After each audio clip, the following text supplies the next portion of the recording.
अभी जो पीछे मेरा तस्वीर दिखाई दे रहा है, यह ही है सीता जी, जो सीता जी यहीं पे विश्राम की थी। हम इनके बारे में कुछ जानने का प्रयास करेंगे।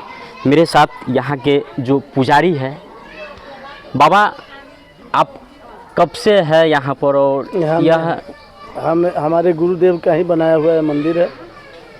और जब वहाँ से बारात चली है जनकपुर से अयोध्या की ओर, तो रास्ते में परशुराम जी ने आंधी पानी लाकर अपने तपोबल के द्वारा उनके मार्ग को रोका है। तो राजा दशरथ जी पूछते हैं परशुराम इनसे वशिष्ठ जी से कि हे मुनि पुंगव, ये शुभ शकुन है आप शकुन है? तो वशिष्ठ जी कहते हैं नहीं, ये शुभ शकुन है। थोड़ा देर के बाद उसके बाद परशुराम जी दिखाई देते हैं। परशुराम जी ने राम जी से पूछा है कि राम धनुष किसने तोड़ा है? राम जी कहते हैं कि नाथ संबधन भंजनी हारा होई है को एक दास तुम्हारा। परशुराम जी ने कहा कि दास का काम सेवा करना है, न कि लड़ाई करना। एक पिनाक धनुष जो है शिव जी के पास है, उसी का एक अंश शिव जी के पास है, एक विदेहराज राजा जनक जी के पास था, और उसी का एक अंश भगवान शिव ने परशुराम जी को दिया था। तो वही विदेहराज राजा जनक के यहाँ जो धनुष टूटा है, उसके लिए परशुराम जी ने आक्रोशित होकर, और परशुराम जी के पिताजी का भी ये तपस्थली है और भगवान शिव का भी ये तपस्थली है, तो वो अपने पिताजी को भी दर्शन कराने के लिए उन्होंने वादा किया था परशुराम जी ने कि हाँ आपको मैं राम से दर्शन कराऊंगा। इसलिए भी यहाँ उनके मार्ग को रोका गया है।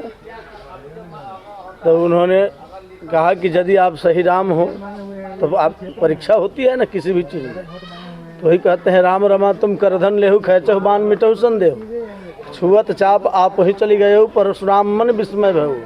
चाप अपने आप उनके हाथ में चला जाता है, राम जी के हाथ में। तो राम जी जब प्रत्यंचा चढ़ा देते हैं तो पूछते हैं परशुराम जी से कि अब क्या करें मुनि? तो उन्होंने कहा कि हमारे तपोबल को आप समाप्त कर दीजिए। इस तपोबल के कारण ही मैं आपको पहचान नहीं पाया, आपके स्वरूप को मैं जान नहीं पाया, इसलिए आप उसको समाप्त कर दीजिए। और आज भर के लिए हमें महेंद्र पर्वत पर जाने के लिए हमें वो क्षमता रहनी चाहिए। तो पंथ का मतलब संप्रदाय भी होता है, पंथ का मतलब रास्ता भी होता है।